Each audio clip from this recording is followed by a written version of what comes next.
I never thought I'd be the guy writing something like this, but here I am. It's been a hell of a ride, and honestly, I'm still trying to make sense of it all. My name's Mike, and I've been married to Lisa for about 10 years now. We have 2 kids, a house in the suburbs, the typical American life, quiet, predictable until last month when everything started falling apart. It all started with small signs. Lisa, my wife, had become weirdly distant. She'd be glued to her phone more than usual, sneaking around, hiding her messages. I'd catch her deleting texts, giving me that dismissive look when I asked if something was wrong. She started working late more often, which I didn't think much of, maybe just stress, or so I told myself. But then I noticed her acting defensive when I'd ask about her whereabouts. She'd flash that fake smile, say I was paranoid, that I was overthinking. I also noticed some strange expenses popping up on our bank statement, things we didn't buy, subscriptions she denied signing up for. And then there was the missing family heirlooms. Nothing valuable, just sentimental stuff, an old pocket watch, a locket from her grandmother. I thought maybe they got misplaced, but honestly I had this sneaking suspicion. Something was off. So I decided to check the security cameras we installed after the kids accidentally broke a window last summer. Just to see what she was up to, you know. No big deal. Or at least that's what I told myself. When I dug into the footage, I was expecting nothing, but what I saw hit me like a punch to the gut. There was Lisa sneaking out late at night. Not just once, but multiple times. And in every clip she'd meet with someone I didn't recognize at first. It was only when I zoomed in that I realized who it was. My long-lost cousin, Jake. The same Jake who just reconnected with us recently after being estranged for years. The one we'd all thought was gone for good. I couldn't believe my eyes. There they were, whispering behind the garage, then sneaking into the woods. And the worst part, they looked intimate, like they didn't care who was watching. That's when I knew, without a shadow of a doubt, that Lisa had been cheating on me with someone I trusted, someone who was supposed to be part of the family. I felt this mix of shock, betrayal, and anger boiling inside me. I mean, my wife, the woman I've built a life with, was sleeping with my cousin. How deep did this go? How long had it been happening? I wanted to confront her immediately, but I also needed a moment to gather my thoughts. The trust was shattered. I'd spent days replaying those images in my head, trying to figure out if I missed some signs or if I was just blind. Seeing her with Jake, so casual, so damn close, like they'd done this for months, maybe longer, hit me harder than I thought possible. I felt like I'd been punched in the chest every time I thought about how much I'd trusted her, how I defended her when friends questioned her loyalty. Turns out I was the fool. That night I couldn't sleep. I sat in the dark, staring at the ceiling, feeling every ounce of my world crumbling. I knew I had to do something, but I wasn't sure what. Part of me wanted to lose it, scream, throw things, but I knew that wouldn't help. I had to be smart, strategic. I had to decide. Do I confront her right away, or do I gather more evidence? Do I ask her outright or let her keep lying until I'm ready to blow? My mind was spinning, and I felt the cold reality settling in that my wife, the mother of my children, had not only betrayed me but did so with someone I trusted most. The next day I felt numb but also oddly clear. I knew the truth now, and I couldn't ignore it. I had to confront her, face her lies. But I also needed to prepare myself emotionally for whatever was coming. This wasn't just a fling, it was a betrayal of the worst kind. And I knew deep down I'd have to decide whether I could forgive her or if this was the end of our marriage. But for now I kept quiet, biding my time, trying to figure out my next move. I never imagined my life would come to this point. That evening I sat in the living room, trying to steady my breathing, pretending everything was normal. Lisa came home from her late shift, looking just as she always did, smug. Little too confident, like she thought she had gotten away with something. She tossed her bag on the couch, gave me that passive-aggressive smile, and started in on her usual bullshit about how stressed she was, how she needed her me time, and how I was just overreacting again. It took every ounce of restraint not to blow up right then and there. Instead, I kept my cool, and inside, I was compiling everything I knew. I decided I'd confront her the next day when I'd gathered enough courage and was ready to face whatever lies she'd throw at me. I couldn't believe I was even considering that. It felt surreal, like I was watching some twisted movie where I was the star but also the victim. But then out of nowhere she started acting bitchy, throwing cheap shots and denying everything I hinted at. "You're so paranoid, Mike," she snapped. "You're always accusing me. Maybe you're the one cheating, huh? Maybe you're jealous of Jake reconnecting with his family." Her tone was full of venom and her eyes flashed with anger. I could see how good she was at lying, how she was trying to turn everything around on me. That's when I decided enough was enough. I knew her game now. She was good at covering her tracks, but I'd seen enough. I wasn't going to be played anymore. I told her I knew about her meetings with Jake, about the secret nights, the stolen moments, and she just scoffed, called me crazy, said I was imagining things. But I had the proof. I had the camera footage. I was ready to show her. The confrontation started to heat up. She got furious, raising her voice, calling me insecure, saying I was just jealous because she barely even wanted sex anymore, like that was some kind of justification for cheating. She insisted she was just talking to Jake, that they were just old friends catching up, that I was paranoid and possessive. She lied so convincingly that for a second I wondered if I'd lost my mind. But I knew better. Something about her tone, her evasiveness. She was hiding something and I wasn't going to let her get away with it. The emotional pain was overwhelming. I felt anger, heartbreak, deep sadness. I'd always believed in our marriage, believed she loved me, but now I saw her for what she really was, a manipulative, selfish woman who was willing to betray everything we built over some fleeting thrill with a guy who was supposed to be family. That thought made my stomach turn. How could she do this, to me, to her own children? In that moment, I realized that my trust was gone forever. It was shattered into a million pieces, and no apology or excuse would fix it. She kept lying, spinning stories, trying to make me doubt what I'd seen, but I had enough. I told her I needed some space, time to think, to process everything. And I told her that if she thought she could keep lying, pretending it was all innocent, she was dead wrong. That night I couldn't sleep again. The image of her with Jake kept flashing in my mind. I felt this terrible mix of rage and sadness. How could she do this to me? To our family?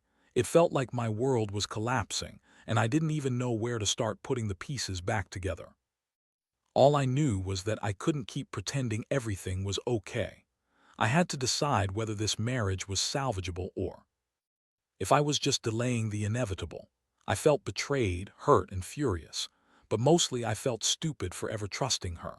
And the worst part was knowing this wasn't just about her cheating.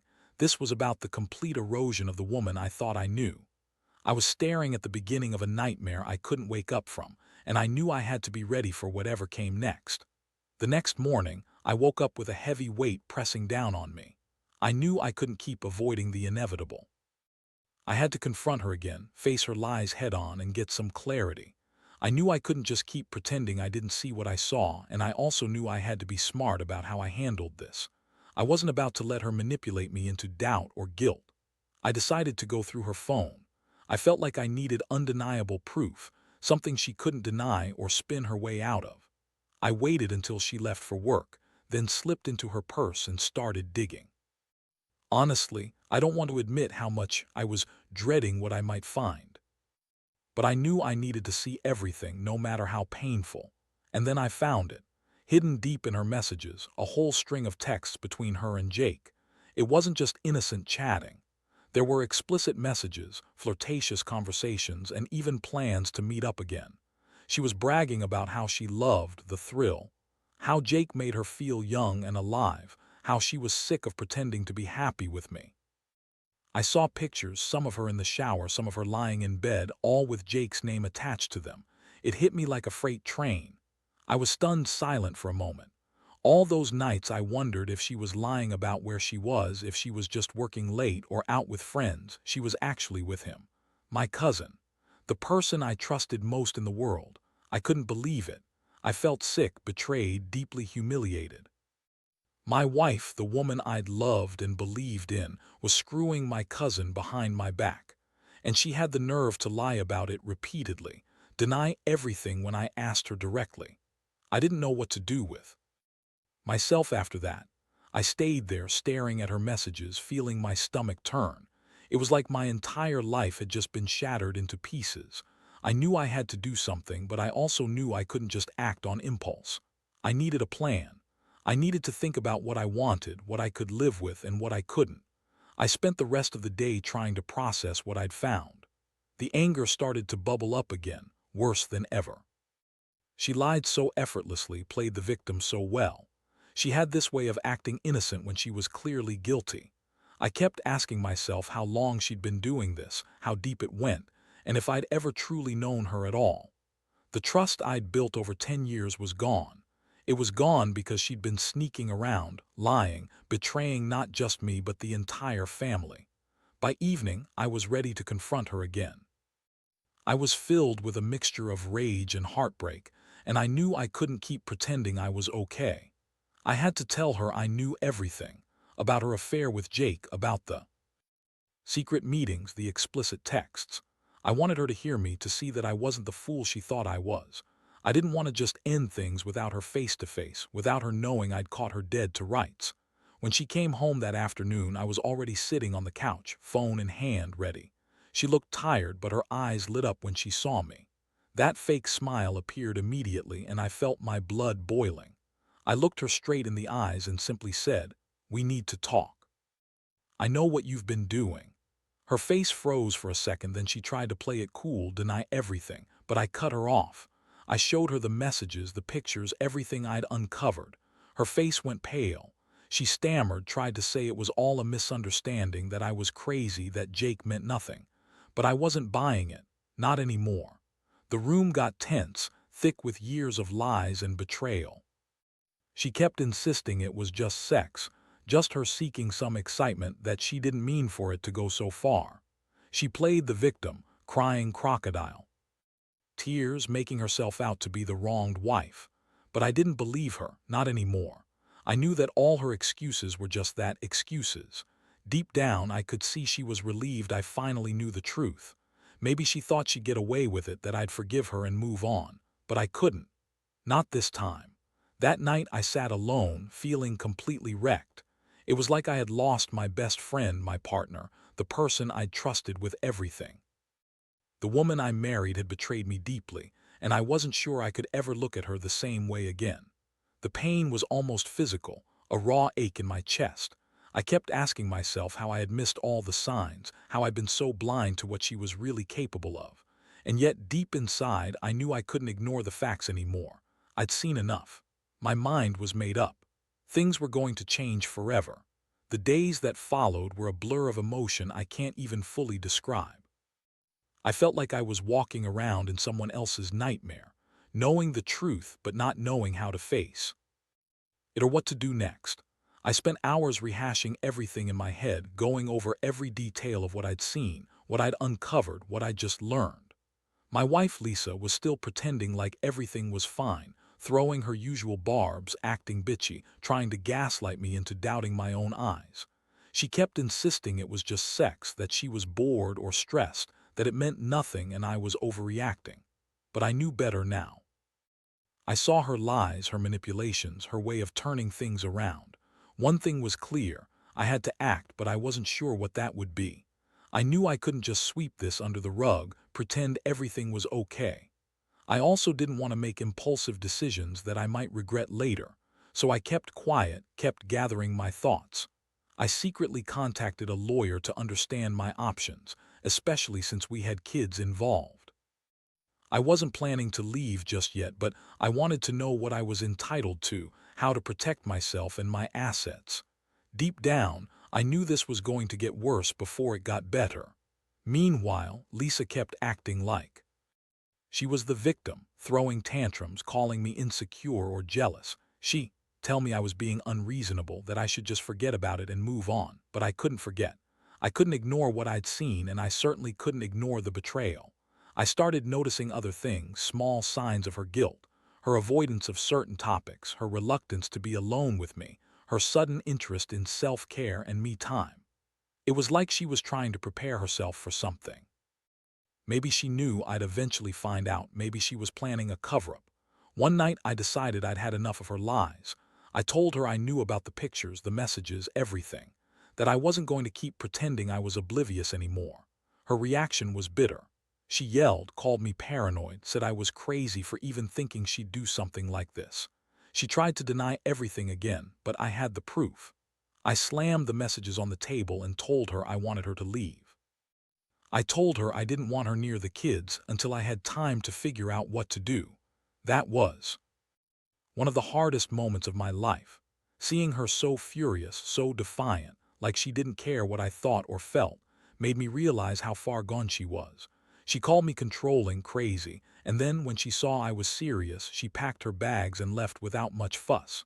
She didn't cry, didn't beg, just a look of contempt as she slammed the door behind her. I felt a strange mix of relief and deep sadness at that moment. Relief because I finally had clarity, but sadness because I knew this wasn't just about ending a marriage. It was about losing the woman I loved, someone I thought I knew, who turned out to be a complete stranger hiding behind a mask. After she left, I spent the night alone in that quiet house. I stared at the empty space where she'd been, wondering how everything had gone so wrong, so fast. The house that once felt full of life now felt hollow. I kept thinking about the kids, what they'd pick up from this mess, how they'd be affected. I knew I needed to be strong for them, but honestly, I wasn't sure I could hold it together much longer. The betrayal cut so deep that I wondered if I'd ever feel normal again. I kept asking myself how Lisa could do this to us, how she could betray her own family for some fleeting sex with my cousin. In the end, I realized I had a choice. I could fight for my marriage, try to forgive her and hope she'd change. Or I could cut ties and start over, rebuild my life from scratch. I knew deep down that trust, once broken like this, is almost impossible to repair. And even if she begged for forgiveness, I wasn't sure I could ever look at her the same way again. That night, I made the decision. No matter how much pain it brought, I was going to do what was best for me and my kids. I didn't want to live in a house full of lies anymore. I wanted honesty, clarity, and a fresh start. This was just the beginning of a long, complicated journey, but I was determined to face it head-on. The days turned into weeks, and everything felt like it was spiraling out of control. I had spoken to the lawyer, gotten some advice, and made arrangements to keep the house, but emotionally I was hanging by a thread. Every time I looked at the kids, I felt this overwhelming guilt, like I was failing them, like I was letting their world fall apart. Lisa's absence only made it worse. I'd catch myself staring at her things, wondering if I should reach out, if I should try to fix this somehow, or just move on. But deep down, I knew the damage was done. She kept trying to contact me, sending texts that were half apologies, half blame. She accused me of overreacting, called me controlling, say she was confused or stressed out. She insisted it was nothing serious, that she loved me, loved the family, and that she'd never hurt us on purpose. Yeah, that's what she'd say. But I'd seen the messages, the pictures, the late-night meetings in the woods. I knew what was real. She was lying to herself just as much as she was lying to me. One afternoon, she showed up unexpectedly, knocking on my door looking desperate. Her eyes were red, and her voice trembled as she tried to explain herself. She said she was sorry, that she was weak, that it was a mistake she'd regret forever. She begged me to forgive her, said she'd do anything to make it right. I looked at her, cold and exhausted, and told her I needed space, that I couldn't just forgive what she'd done overnight, that I needed time to figure out if I even wanted to stay married. The worst part was seeing her fall apart right in front of me. She broke down crying, talking about how she loved me, how she wanted us to be happy again. I felt something twist inside me, anger, pity, sadness, all at once. But I also felt a resolve I didn't know I had. I told her she needed to leave, that I wasn't ready to talk anymore until I decided what I wanted. I knew I had to put a boundary between us, even if it broke my heart to see her like that. That night, I sat alone in the dark, staring at the ceiling. I felt like I was caught between two worlds, the one I wanted to believe in and the brutal reality I'd uncovered. I kept replaying everything in my mind, trying to understand how my wife could do this, to me, to the family, to the trust we'd built. The betrayal was so deep, so visceral, that I wondered if I could ever truly forgive her, or if I'd spend the rest of my life haunted by what she'd done. I knew I couldn't go back to pretending everything was normal. I needed to be honest with myself about what I could handle and what I couldn't. I'd always believed in second chances, but this felt different. This wasn't a mistake she'd apologize for and move past. It was a choice she made over and over behind my back. That realization was a gut punch. I had to decide whether I wanted to stay and try to rebuild or cut my losses and walk away. Either way, I knew I'd never forget what I'd seen and what I now knew about the woman I thought I knew. The next few days were the hardest. I stayed silent, waiting for the right moment to have a serious talk with her, if that was even possible anymore. I needed her to understand that I wasn't just hurt, I was broken. I asked myself if I could ever look at her the same way. Again, if I could ever trust her. The answer was clear. Trust, once destroyed like this, is almost impossible to rebuild. I was torn between love and anger, between wanting to fix everything and walking away for good. Whatever happened next, I knew my life would never be the same. In the end, I decided that enough was enough. I couldn't keep living in this whirlwind of lies and betrayal. The pain was too raw, too real, and I realized that staying would only prolong the suffering. I sat Lisa down one last time, looked her straight in the eyes, and told her that I was done. Done pretending, done lying to myself, done trying to hold everything together when it was clear she'd already torn us apart. I told her that I couldn't forgive her, not after what I'd seen, not after what she'd done behind my back with Jake. Watching her fall apart in front of me was almost too much to bear. She begged, pleaded, said she'd change, promised she'd do anything. She even said she was sorry for hurting me and the kids. But I knew better. Sorry doesn't undo what she did. Sorry doesn't rebuild the trust. She shattered. I told her she needed to leave, not just for my sake but for the sake of the kids who deserved a stable, honest life. I didn't yell or scream.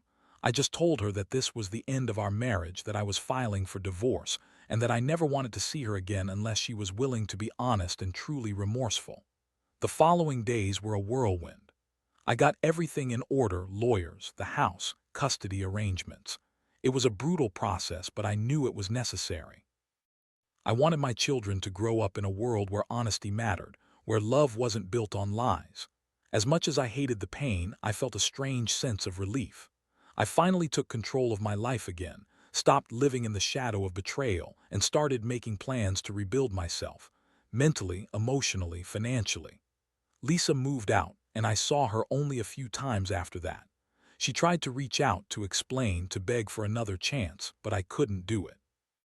Trust, once broken like that, is impossible to fix. I knew I'd spend the rest of my life trying to forgive, trying to forget, but some wounds cut too deep. I chose to focus on my kids and myself, knowing that someday maybe I'd find a way to heal. Looking back, I realize I've learned a lot from this nightmare. I learned that sometimes the people closest to you can hurt you the most. I learned that trust is fragile and must be guarded fiercely. And I learned that the only person responsible for your happiness is yourself. No one has the right to betray you, manipulate you, or lie to your face. So if there's one thing I want to say to anyone out there going through something similar, it's this: trust your instincts. Don't ignore the signs. And when you finally see the truth, don't be afraid to walk away. Because at the end of the day, you deserve honesty and respect.